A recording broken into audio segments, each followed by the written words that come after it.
struggling to keep it together over a long summer of early morning live shows and late night editing, drained of imagination and motivation, the Plum TV crew found themselves with no other options but to escape to Walmart, where they would scour the lanes to acquire the needed materials for the harshest journey they would ever encounter.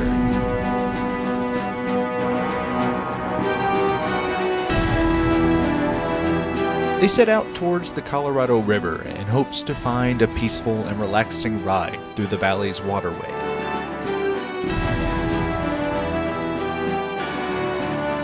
Traveling and traveling, they eventually came across the renowned State Bridge, where, a few miles past, they parked and readied their gear.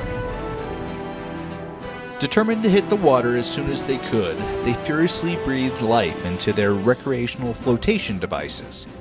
The task, as was their entire trip, was greatly underestimated.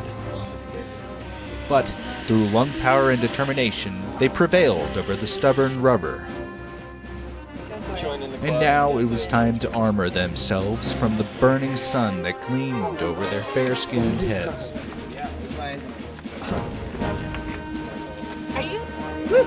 And eventually, they were off.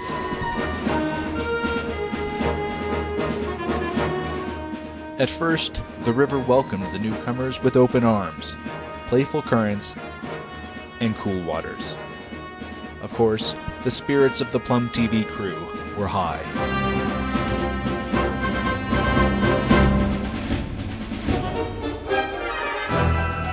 After a long period of peace, the river grew impatient with their intrusion. Her water sped up and spawned torrents. Unaware this was just the beginning, the crew ignored the foreshadowing events and pressed on.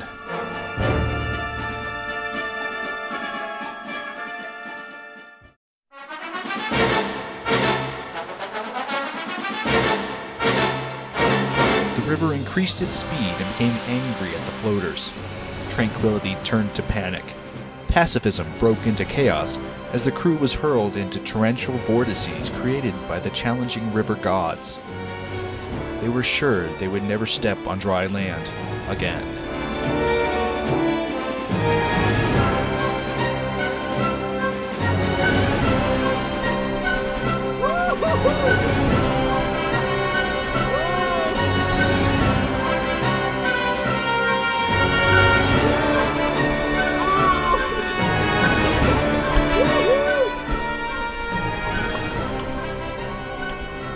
But just as it seemed to be its darkest hour, the tide changed and steadied its course, and freed the tubers from its grasp.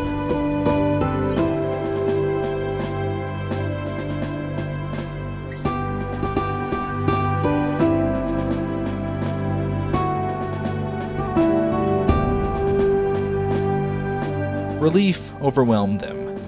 A new camaraderie was forged between the survivors that no words could describe. They persevered and bonded at the foot of disaster. Their relief was shared throughout as they found their way to shore. On that day of August the 2nd, the river gifted them an experience that they will nigh forget, and learned them that the river is also like life. It winds about, becomes violent at times, and has many challenges to overcome. This they learned on that day at State Bridge.